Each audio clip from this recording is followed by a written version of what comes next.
ബിസ്മില്ലാഹിർറഹ്മാനിർറഹീം. അൽഹംദുലില്ലാഹ്.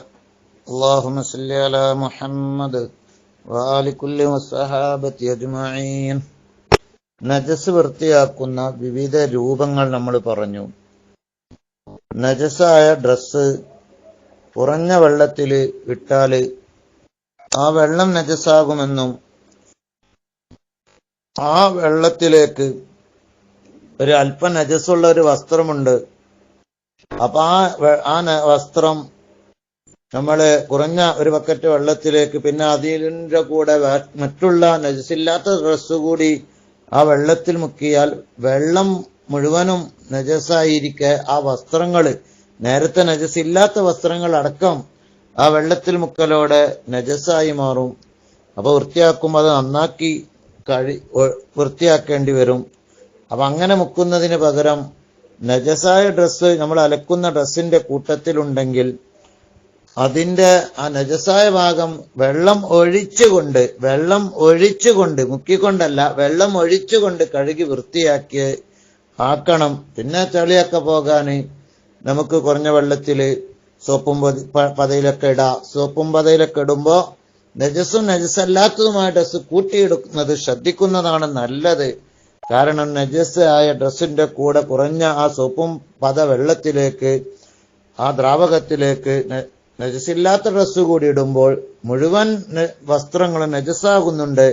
അതുകൊണ്ട് നജസുള്ള വസ്ത്രം പ്രത്യേകം വേറെ അലക്കുകയോ അല്ലെങ്കിൽ അതില് ആ നജസ് വൃത്തിയാക്കിയ ശേഷം മാത്രം സോപ്പും പൊടിയിലേക്കോ കുറഞ്ഞ വെള്ളത്തിലേക്കോ ഇടുക. എപ്പോഴും നജസ് കഴുകുന്നത് വെള്ളം ഒഴിച്ചുകൊണ്ട് കഴുകിയാലേ വൃത്തിയാകും. അതുകൊണ്ടാണ് പഴയ കാലത്ത് മേൽവെള്ളം പാരുന്നത് സ്ത്രീകളൊക്കെ. അപ്പൊ മേൽവെള്ളം പ്രത്യേകം ശ്രദ്ധിച്ച് പാരണം, നജസുള്ള വസ്ത്രമാകുമ്പോൾ പ്രത്യേകിച്ചും. എന്നും ഇട്ട് കഴുകുന്നത് കുളത്തിലോ അതുപോലെ പുഴയിലൊക്കെ ആണെങ്കിൽ ഓക്കെ, ഇട്ട് കഴുകുന്നത് കഴിവിന്റെ പരമാവധി ശ്രദ്ധിക്കണം. ഇട്ട് കഴുകിയാൽ തന്നെ മേൽവെള്ളം നന്നായി പാരണം എന്നും ഒക്കെ നാം വിവരിച്ചു. പിന്നെ ഇനി ചില മസാല കൂടി പറയാം. നേരത്തെ വിവരിച്ചതാണ്, അപ്പൊ അത് ആ വോയിസ് എല്ലാവരും കേട്ടാൽ ഒന്നും കൂടി മനസ്സിലാകും. ഇപ്പൊ വായയില് നമ്മൾ നേരത്തെ പറഞ്ഞു ഒഴിച്ച് കഴുകണം. വെള്ളം നജസിന്റെ മുകളിലേക്ക് ഒഴുകണം, വസ്ത്രത്തിന്റെ മുകളിലേക്ക് ഒഴുകണം. വസ്ത്രം നജസ് വെള്ളത്തിലേക്ക് ഇടരുത്. കുളമാണെങ്കിൽ ഒഴികെ, കുളം പുഴ പോലെയുള്ളതാണെങ്കിൽ ഒഴികെ. സാധാരണ ബക്കറ്റിലേക്ക് ഇടുമ്പോൾ ആ ബക്കറ്റിലെ വെള്ളം മുഴുവനും നജസ്സാകുമെന്ന് പറഞ്ഞു. അപ്പൊ ആ അടിസ്ഥാനത്തിൽ ഞാൻ ഒരു കാര്യം കൂടി പറയട്ടെ. നമ്മളെ നിലം വൃത്തിയാക്കും. നമ്മൾ കുട്ടികൾ മൂത്രം വഹിച്ചാൽ അതെങ്ങനെയാണ് ഞാൻ നേരത്തെ പറഞ്ഞിട്ടുണ്ട്. ആ നജസിന്റെ തടി നീക്കം ചെയ്യണം. ആ വെള്ളം, ആ മൂത്രം അവിടുന്ന് നീക്കം ചെയ്യണം. അല്ലെ കാട്ടമാണെങ്കിൽ അത് നീക്കം ചെയ്തിട്ട് അവിടെ രുചിയും നിറവും മണവും പോകുന്നത് വരെ 3 വിശേഷണം: രുചി, നിറം, മണം, കളറ്, രുചി, വാസന, സ്മെല്ല്, അതൊക്കെ പോകുന്നത് വരെ 3 വിശേഷണം പോകുന്നവരെ കഴുകണം, കഴുകി വൃത്തിയാക്കണം. 3 വിശേഷണത്തിൽ ഒന്നും ഉണ്ടാകാൻ പാടില്ല. പ്രത്യേകിച്ച് അത് കഴുകിയാൽ പോകുമെങ്കിൽ അത് പോക്കണം എന്ന് നമ്മൾ നേരത്തെ പറഞ്ഞു. അവിടെ ചില ഇളവുകളുള്ള കാര്യങ്ങൾ നേരത്തെ പറഞ്ഞതാണ്, അതിപ്പോൾ ആവർത്തിക്കുന്നില്ല.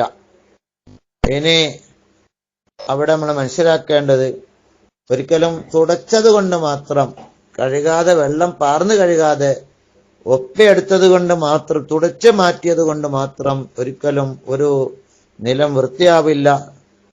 കുട്ടി മൂത്രയിച്ച് ആ മൂത്രമൊക്കെ എടുത്തിട്ട് പിന്നെ വെള്ളം മുക്കി ശീല കൊണ്ട് തുടച്ചു എന്നത് കൊണ്ട് മാത്രം ആ നിലം വെള്ളം ഒഴിച്ച് കഴുകണം. വെള്ളം ഒഴിച്ചിട്ട് ആ വെള്ളം തുടച്ചെടുക്കണം. അത് എത്ര മാത്രം ഒഴിക്കണം എന്ന് ചോദിച്ചാൽ നിറം, രുചി, വാസന പോകുന്നത് വരെ ചെയ്യണം. 2 വയസ്സ് തികയാത്ത, പാലില്ലാതെ ഭക്ഷിക്കാത്ത ആൺകുട്ടിയുടെ മൂത്രത്തിലളവ് ഞാൻ നേരത്തെ പറഞ്ഞു. വലിയവരുടെ അല്ലെങ്കിൽ പെൺകുട്ടികളുടെ ഒക്കെ മൂത്രങ്ങളും കാട്ടങ്ങളൊക്കെയാണ് ഞാൻ ഈ പറയുന്നതിന്റെ ചുരുക്കം. അവിടെയാണ് നമ്മള് നിറവും രുചിയും മണവും പോകുന്നത് വരെ കഴുകണം എന്ന് പറയുന്നത്. അപ്പോ അവിടെ ഒരു കാര്യം കൂടി പറയാം. ചില സ്ത്രീകള് ഒരു ബക്കറ്റ് വെള്ളയിട്ട് ഇങ്ങോട്ട് വരും, എന്നിട്ട് ഒരു ശീല ഉണ്ടാകും. ആ ശീല ബക്കറ്റ് വെള്ളത്തിൽ ഇട്ടിട്ട് ഒലുമ്പും വെള്ളമാക്കും, ഇങ്ങോട്ട് പിയും. എന്നിട്ട് ഈ നിലത്ത് നല്ല തുടച്ചിട്ട്, അപ്പൊ അവിടെ നിലത്ത് മൂത്രമുള്ള നിലമായിരിക്കും, കഴുകിയിട്ടുണ്ടാവില്ല നേരക്ക്. കഴുകണ മുമ്പ് അത് തുടച്ചിട്ട് വീണ്ടും ബക്കറ്റിലേക്ക് ആ ശീല ഇടും. ആ ശീല നജസ് കലർന്ന ശീലയാണ്, നേരത്തെ മൂത്രം തുടച്ചത് കൊണ്ട്. ബക്കറ്റ് ചുരുങ്ങിയ ബക്കറ്റിലേക്ക് ആ ശീല ഇടതോടുകൂടെ ബക്കറ്റ് വെള്ളം ഫുള്ള് നജസായി. ആ വെള്ളം ഫുള്ള് നജസായി ബക്കറ്റില്. വീണ്ടും അത് നല്ല ഒന്നും കൂടി ഒലുമ്പി ബക്കറ്റിലിട്ട് ഒലുമ്പും ശീല. വീണ്ടും അത് നിലത്ത് തുടക്കും, എന്നിട്ട് നല്ല ഒലുമ്പി പിഴിഞ്ഞിട്ട് തുടക്കും. ചിലപ്പോ ഒന്നും കൂടി വീടിന്റെ അകത്തളം ഫുള്ള് ഒന്ന് ഏതായാലും തുടക്കല്ലേ എന്ന് കരുതി അതിന്റെ ചുറ്റും ഫുള്ള് അവിടെ ഇവിടെയൊക്കെ തുടക്കും, മൂത്രം നേരത്താകാത്ത സ്ഥലങ്ങളൊക്കെ തുടക്കും.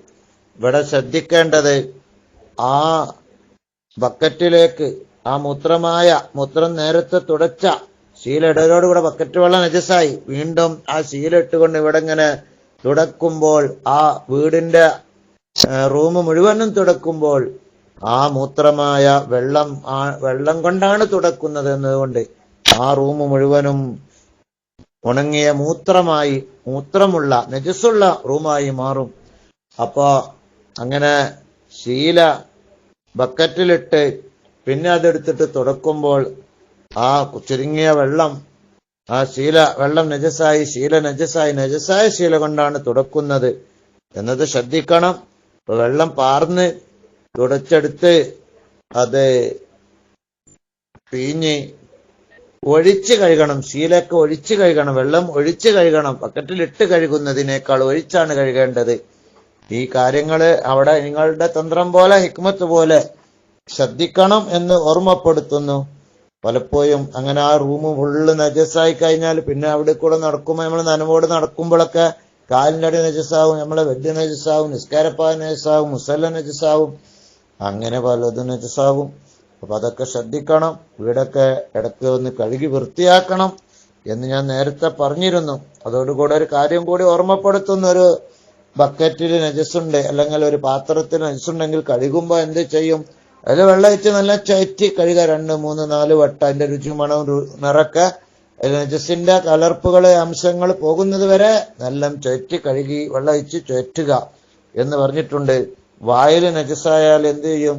നല്ല കുറെ വട്ടം കുപ്പിളിച്ച് നജസിന്റെ രുചി നിറം വാസന പോകുന്നത് വരെ വായ കുപ്പിളിച്ചാൽ മതിയാകുന്നതാണ് എന്ന് പണ്ഡിതന്മാർ പറഞ്ഞിട്ടുണ്ട് എന്നുകൂടി ഓർമ്മപ്പെടുത്തുന്നു. ഞാൻ നേരത്തെ പറഞ്ഞതാണെങ്കിൽ ഒന്നുകൂടി ശ്രദ്ധിക്കാൻ വേണ്ടി പറഞ്ഞതാണ്. അള്ളാഹു നമുക്ക് ചിന്താശേഷിയും ശ്രദ്ധയും ശുദ്ധീകരണവും വൃത്തിയും നമ്മുടെ നിസ്കാരവും കർമ്മങ്ങളൊക്കെ സ്വീകരിക്കലും നൽകുമാറാവട്ടെ. അസ്സലാമു അലൈക്കും.